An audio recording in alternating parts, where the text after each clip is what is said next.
subir eso.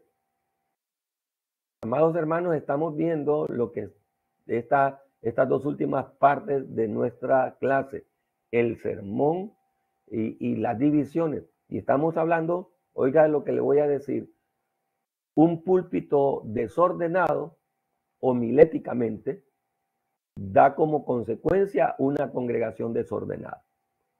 Lo voy a repetir porque es de suma importancia.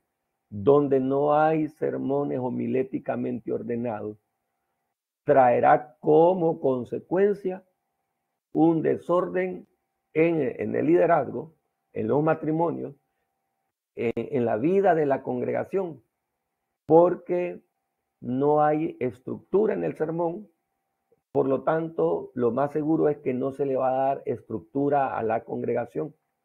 Según el autor, que quise ponerlo tal cual él lo dice, las divisiones son las secciones principales de un discurso ordenado. Homiléticamente, una iglesia ordenada homiléticamente es una iglesia ordenada estructuralmente. Sea que se indiquen en la predicación o no, un sermón apropiadamente planificado estará dividido en partes concretas, contribuyendo cada componente a la unidad del discurso. Los numerosos ejemplos de los bosquejos del sermón en los capítulos precedentes deberían ser suficientes para indicar el valor de la buena disposición de un discurso. Vamos a ver las bondades de las divisiones. Las divisiones promueven la claridad del pensamiento. Número 1. Las divisiones ayudan al predicador a tratar el tema de una manera adecuada. Las divisiones posibilitan al predicador al recordar las partes principales de un sermón. ¿Por qué es importante que haya una buena división en los sermones? Porque le da estructura. Ahora bien, recordando lo anterior, no puede haber una buena división en los sermones si no hay una buena proposición, llamada también verdad central. Para que haya una buena división en los sermones, necesitamos estructurar una buena proposición, que a mí más bien me gusta llamarle verdad central o idea central. ¿Quiere usted tener buenos sermones? Preparados, estructurados. Aprenda a estructurar, por lo tanto, la verdad central, la idea central, llamada en esta temática, en este contenido, la proposición. Algunos otros también le llaman los objetivos. La función es la misma, que la proposición se convierta en la línea a seguir, que la proposición se convierta en la brújula hacia dónde queremos llegar.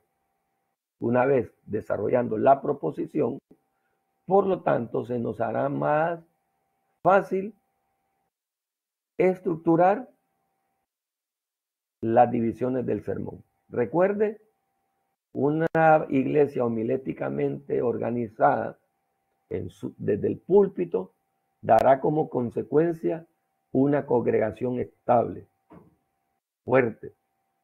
En este tiempo del siglo XXI, donde el ajetreo de la vida es tan grande y en la labor pastoral, la cual es la consejería individual, se hace difícil sobre todo cuando un pastor es biocupacional.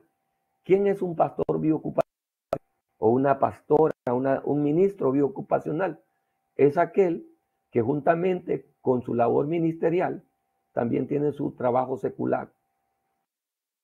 En el campo misionero, lo más seguro es que van a haber pastores biocupacionales, siervos biocupacionales en Europa, en Estados Unidos, una gran cantidad de ministros, en Asia, por ejemplo, una gran cantidad de ministros son biocupacionales. El ser un ministro o una ministra biocupacional le dificulta para desarrollar un pastorado eficaz en el sentido de atender a las personas individualmente. La consejería individual en la mayoría de los casos queda rezagada. Cuando nosotros somos pastores o ministros con esa disposición biocupacional, Debemos convertir, por lo tanto, al púlpito en una herramienta útil. Lo que no podemos hacer individualmente en la consejería, en el trabajo formativo, lo podemos hacer en el púlpito. 20, 30, no sé cuántas personas usted tenga como miembros de su iglesia, 40, 100, 200 personas. En nuestras congregaciones, por ejemplo, en Villanueva, Ministerio de la Cosecha en Villanueva, una reunión de un viernes por la noche, unas 200, promedio de 200 personas, a las cuales no se les puede atender individualmente, pero una predicación eficaz puede dar consejería matrimonial y restaurar matrimonios a tantos, a 20, 30 matrimonios que estén pasando situaciones. ¿Cuántas personas están en situaciones de depresión, con pensamientos suicidas y en algunos casos hasta acciones suicidas? Algunos de nuestros jóvenes o adultos probablemente hayan ido a buscar en internet cómo suicidarse. Estoy seguro que más de una persona en nuestras congregaciones han hecho eso. ¿Y cómo nos vamos a dar cuenta nosotros? Con un sermón homiléticamente estructurado. Podemos llegar al corazón de aquel necesitado. Podemos utilizar el púlpito, el sermón, como una herramienta del púlpito y no como un arma que destruye.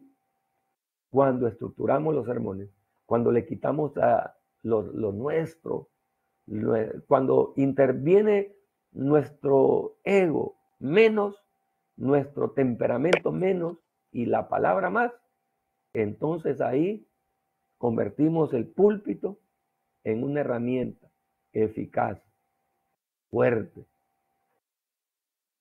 Pero necesitamos aprender a estructurar nuestros sermones. ¿Cómo lo vamos a hacer? Entendiendo la verdad central, la idea central. Ya lo vimos, estamos repasando. Ahora estamos en esta parte. Las divisiones. Ya vimos el concepto de las divisiones en un sermón. Son las selecciones principales de un discurso. Ya lo vimos, ¿verdad? Cómo seleccionar esas partes importantes de un sermón. Y retrocedí para que entendiéramos que para que hayan esas partes congruentes, debemos de dejarnos guiar por la brújula del sermón. Si yo hiciera una pregunta de examen, ¿cuál es la brújula del sermón? Usted tendría que responder la verdad central, la idea central. Y en nuestro material la utilizamos con el nombre de proposición, proponer, ¿verdad? Proposición. Y ya vimos cuáles son las... ¿por qué es importante la división? ¿Por qué son importantes las divisiones? ¿Por qué son importantes? Porque promueven la claridad. Un sermón claro, bien preparado, ayudan al predicador a tratar el tema de una manera adecuada. Posibilitan al predicador a recordar las partes principales de su sermón. Ahora, esas divisiones deben ser estructuradas. El problema que nosotros a veces tenemos que muchas veces que las divisiones se convierten en sermones diferentes. Evite que cada división se convierta en una predicación diferente. A veces si las divisiones son 10, que no deberían de ser. Yo le voy a dar un consejo. No haga tantas divisiones en un sermón. No haga 10 divisiones, haga 3, 4 máximo. Puede hacer subdivisiones al sermón. A cada división, hágale subdivisiones. Pero no haga 10 divisiones, la gente no se va a recordar de tantas divisiones. Como punto número 1, tales como punto número 2, como punto número 7. No es un estudio, es un sermón. Es una predicación de 40, 50 minutos. En nuestros púlpitos, las predicaciones deben de ser consistentes. Yo le decía anteriormente que uno de los problemas que nosotros tenemos en nuestras predicaciones es que somos muy emotivos. No es un problema, perdón, es una característica, lo emotivo de nuestros púlpitos. Yo le hago esa pregunta a usted, amada sierva de Dios. ¿Qué tanta capacidad tiene usted de predicar 30 minutos sin escuchar un amén, sin pedir un amén, solo exponiendo la palabra? ¿Puede usted soportar 30 minutos exponiendo la palabra con autoridad, con unción, con respaldo, sin escuchar un tan solo amén o sin pedirlo, y que los hermanos mantengan la atención? Si usted puede lograr eso, usted ya no solo va a ser predicador de su púlpito, predicadora de su púlpito, ni de su línea denominacional.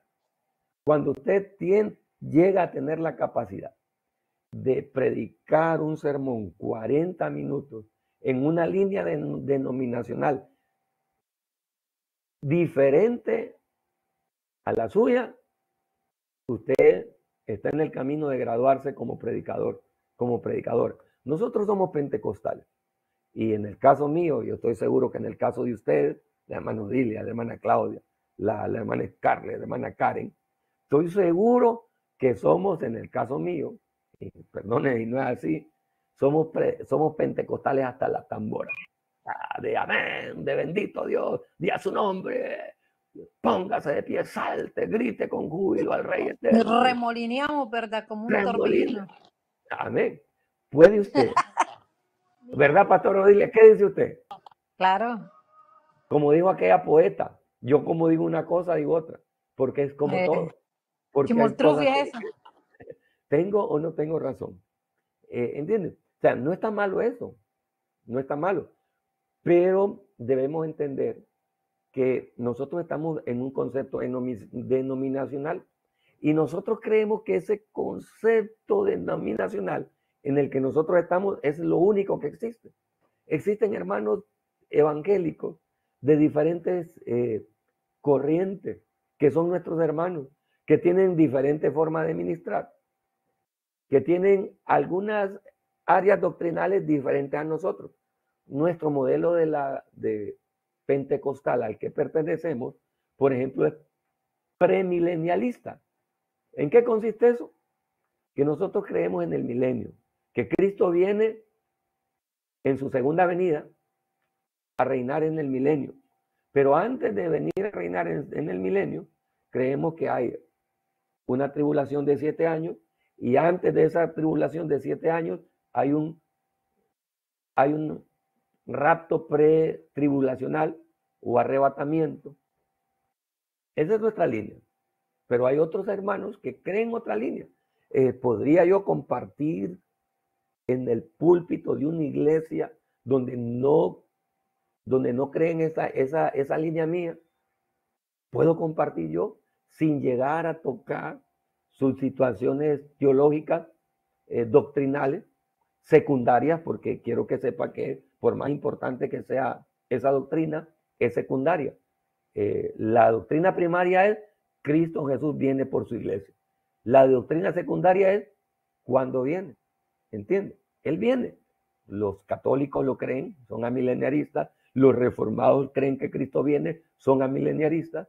Los neopentecostales creen que Cristo viene, son neopentecostales, creen que Cristo viene. Nosotros pentecostales creemos que Cristo viene y cada uno de los tres creemos que viene en diferentes ocasiones, en diferentes momentos, pero viene. ¿Entiendes? Un predicador, sobre todo cuando somos invitados a predicar, que un pastor, una pastora nos preste el púlpito para predicar en su congregación, es una honra. Entonces nosotros por ética debemos de, cuando son doctrinas secundarias, respetar la ética doctrinal de un púlpito que no es el nuestro, que es prestado, por respeto a la congregación, por respeto al pastor. A mí me ha tocado ministrar en iglesias bautistas conservadoras, sin un solo amén, 1 hora predicando sin un solo amén, sin tocar doctrina secundaria, y que me hayan honrado a invitarme a predicar a una iglesia bautista conservadora, para mí fue una bendición. Me han invitado a predicar a iglesias bautistas que quieren salir que quieren tener una experiencia pentecostal con el Espíritu Santo.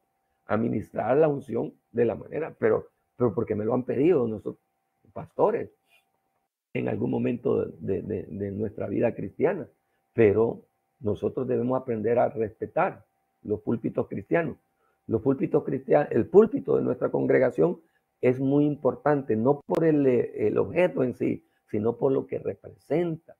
Ahí se predica en nombre de Dios, la palabra de Dios, para rescatar o restaurar al pueblo de Dios. Mire, se predica en un púlpito cristiano, se predica la palabra de Dios, ¿sí? En el nombre de Dios, para restaurar el pueblo de Dios. Por lo tanto, mi deber es estar preparado. Y cuando a mí me toca invitar a alguien, debo de entender eso. Por eso en el púlpito cristiano es muy importante entender la línea denominacional a la que pertenece la congregación de ese púlpito. Y yo, si voy a invitar a alguien, debo de identificar la línea denominacional. Uno de los grandes errores que hay, óigame bien, uno de los grandes errores que hay en los púlpitos cristianos es que los encargados de velar el púlpito, por el púlpito cristiano. ¿Quiénes son los encargados de velar el púlpito cristiano? Sus pastores, sean hombres o sean mujeres, en nuestro caso, ¿verdad? Que sabemos que Dios le ha dado una autoridad ministerial a la mujer. Hay otras iglesias donde no se le dan autoridad ministerial a la mujer. Debo de respetar. Pero debo de hacer que se respete mi línea doctrinal. Mire qué importante es. Pastor, Diga, pastora Odilia. perdón, dígame algo. ¿Y por qué realmente hay iglesias que no creen en el llamado ministerial de una mujer? Sí, mire que, o sea, pensándolo bien, ¿verdad? O sea, no es por demigrar ni nada, o sea, yo sé que el hombre pues es la autoridad, el hombre es el que tiene el sacerdocio, ¿verdad? Y todo, pero mire, o sea, cuando nosotros las mujeres nos levantamos, yo le aseguro que le pateamos la cabeza y se la cortamos al mismo diablo. Entonces yo digo, ¿por qué hay gente que, o sea, que mete así como que, o sea, la mujer, o sea, como que si la mujer, eh, o sea, es que mire, no sé cómo, no sé si me entiende lo que le quiero decir, o sea, en pocas palabras, nosotros las mujeres metemos fuego en un púlpito cuando nos metemos con el Señor. Entonces yo no Ay, sí, entiendo, digo, ojalá. Amén. yo no Sí, entiendo, aunque sea fuego en la boca, ¿me entiende? Le sale a la hay gente, pero mucho, hay mucha tela que cortar ahí, ¿verdad? Por eso le digo, la línea denominacional. eh, Nosotros sí creemos, ¿verdad? De hecho, estuvimos no sé si a inicios de este año o el año pasado, en nuestro programa Camino de Maús, estuvimos tratando ese tema, ¿verdad? Hay algo, voy a mandarles el enlace aquí al grupo del programa de Estéreo Fiel, que la radio de nuestro Ministerio de Internacional La Cosecha, como MEC tenemos el programa Camino de Maús. Les voy a revisar cualquier tarde para que ustedes vean esos enlaces. Ahí damos respuesta, ¿verdad? Hay mucha tela que cortar sobre eso. Por eso le digo, pastora, que es muy importante que nosotros cuidemos el púlpito cristiano. El pastor o la pastora es la encargada de velar que el púlpito sea honrado. ¿Cómo? Poniendo a las personas correctas. Que estén preparadas, número uno, que sigan la línea denominacional. Un gran error que se comete ahora es que se invita a personas solo por nombre, por influencia de las redes sociales. Se invita a personas que son influencers, pastores influencers, que no es malo, ¿verdad? Yo sigo a algunos pastores que son influencers, pastores de Dios, que me forman. Mauricio Scott, por ejemplo. ¿Ah? Que a pesar de que no todo lo que él predica, yo lo comparto, pastor del cual Miguel Núñez, por ejemplo, que tanto yo le pongo videos de él, no todo lo que el pastor Miguel Núñez predica yo lo comparto, pero lo comparto lo más básico. Y al ser él un siervo de Dios aprobado por décadas, para mí es un mentor, a pesar de que él no me conoce, que nunca me va a conocer. Él para mí es un mentor para mí. Nunca me va a conocer. Bueno, pues tal vez sí, ¿verdad? Sería un milagro, una bendición para mí. Lo respeto, a pesar de que hay cosas que yo no comparto con él. pero en el 90%, 98, 92, 95% todo lo comparto, ¿verdad? ¿Entiende? Yo le pongo a ustedes videos de él en nuestras clases, en las cosas que sí comparto con él, en las pequeñitas cosas que no comparto, no le pongo sobre él, porque yo tengo que honrar la línea doctrinal de MEC, y MEC debe de honrar la línea doctrinal del Ministerio Internacional La Cosecha. Vamos a dar a conocer otras posturas, pero porque para eso es la educación académica, para que conozcamos otras posturas, pero identificando la nuestra. Por eso es importante la homilética. Por eso la homilética debe tener hermenéutica, debe de tener doctrina, teología. Un predicador debe saber de hermenéutica, debe saber de doctrina, o llamada también teología, porque debe de honrar los púlpitos cristianos. No todo lo que yo escucho en el altar, en otros lugares lo debo de transmitir desde mi iglesia, desde el púlpito al que Dios me ha dado el privilegio y la responsabilidad de cuidar.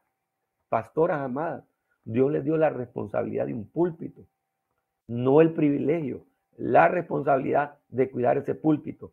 Lo que ustedes predican bajo la línea correcta y lo que predican a las personas que ustedes deleguen. Si son personas que están bajo su autoridad, ustedes le deben de formar. Y si son personas que son invitadas, ustedes deben de revisar la línea doctrinal que ese predicador invitado tiene. Pero para revisar la línea doctrinal que ese predicador invitado tiene, usted debe saber cuál es su línea doctrinal. ¿Comprende? Y no agarrar así porque hay ahora, y eso no es malo, ¿verdad? Cuando son buenos siervos, hay influencers. El concepto de influencer está ya acuñado en el siglo XXI.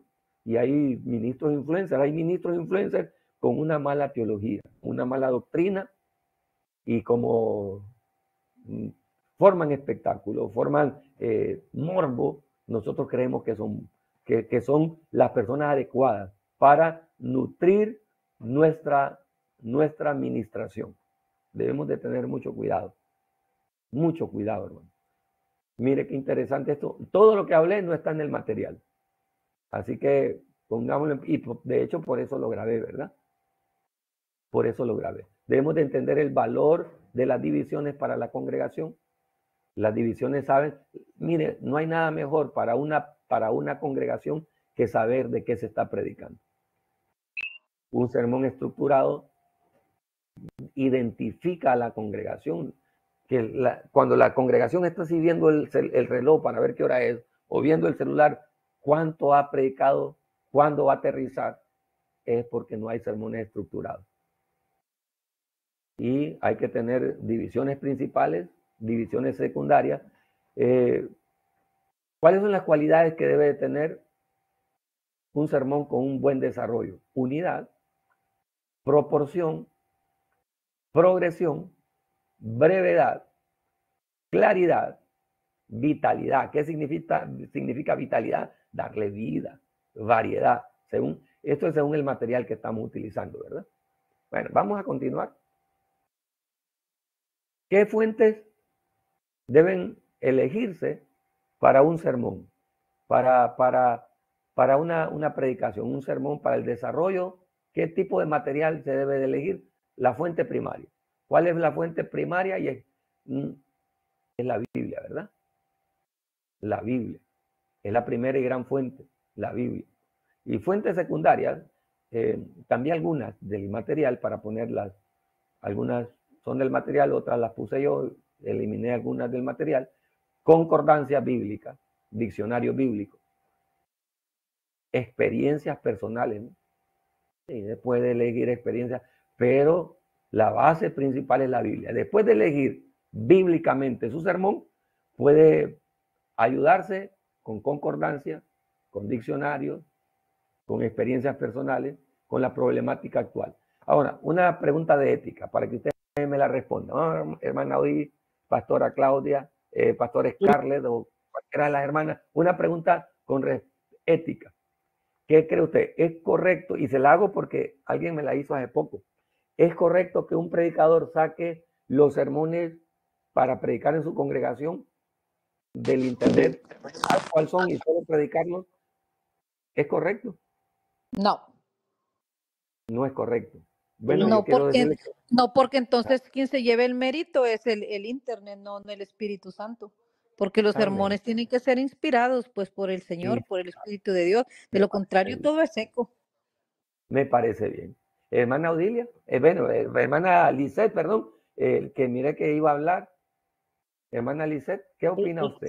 Exactamente apoyo lo que dijo la pastora Odilia. A mí alguien me dijo que tenía un montón de sermones y que me los iba a mandar para cuando los ocupara. Entonces, como es una autoridad mía, ¿verdad? Yo solo le dije, sierva, perdón, pero es que yo no trabajo así. Yo voy al altar y le pregunto al Señor qué quiere hablarle a la congregación o en el momento que me toca predicar. Y soy más de esa línea, le digo, que buscar en el Google. Entonces fue un poco incómodo, ¿verdad? Por lo que es autoridad, pero la Está bien, verdad que esa es mi postura. con Yo mucho pienso que el respeto. Espíritu Santo a usted le indica. Uno sí puede ir y estudiar, pero aparte de estudiar, sacar sus propios sermones, me parece bien, debe de ser lo mejor. Ahora, una pregunta de contraste. ¿Qué hacer entonces con nuestras guías de predicación? ¿Por qué en las guías de predicación sí se pueden utilizar y no en el púlpito? Vamos a ver. No es Lo para que pasa es controversia, es que para salud. Para Ajá. mí, para mí sí, es por el orden de la casa, pastor. Y también estoy Así, honrando el orden que nos están estableciendo, ¿verdad? Como iglesia.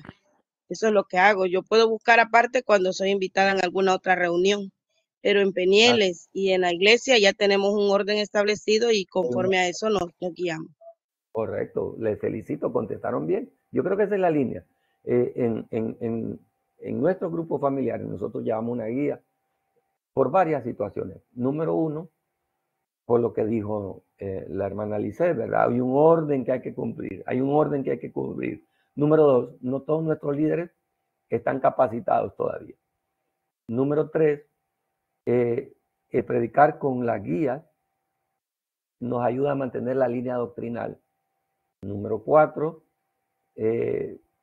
la formación de todos los grupos y todos los integrantes de la iglesia a través de los grupos familiares va progresiva, va al mismo tiempo. Por eso es importante. Por eso es importante. Entonces, el que sí las utilicemos, sí las utilicemos las guías en los grupos familiares y que no utilicemos ya una predicación ya hecha en el púlpito, no es una doble moral. No es una doble moral, de ninguna manera. Y qué bueno que ustedes están bien sólidas en esa idea. Entonces, la fuente principal es la Biblia, siempre la Biblia. Fuente secundaria, la concordancia, diccionarios, experiencias personales, problemática actual. Bueno, vamos a llegar hasta aquí porque ya toca otra clase ustedes, ¿verdad? Yo tengo que moverme para San Pedro Sula. No he estado yendo a San Pedro Sula y hoy necesito ir al bíblico, ir presencial. Un placer, hermana Scarlett, para nosotros una victoria, una bendición siempre tenerle a usted aquí. Pastora Claudia igual, pastora Scarlett, pastora Odilia, hermana Licedia, hermana Karen. Para nosotros es una victoria saber que ustedes son parte de nosotros. Sigamos adelante. Yo creo que vamos a tener una clase más sobre homilética. Vamos a ver cómo hacer las ilustraciones o cómo sacar ilustraciones y cómo hacer la conclusión o la aplicación en la próxima semana. Fue un placer haber estado con ustedes. Dios me les bendiga. Será bendiciones, hasta la próxima. bendiciones, pastor. Bendiciones, muchas gracias.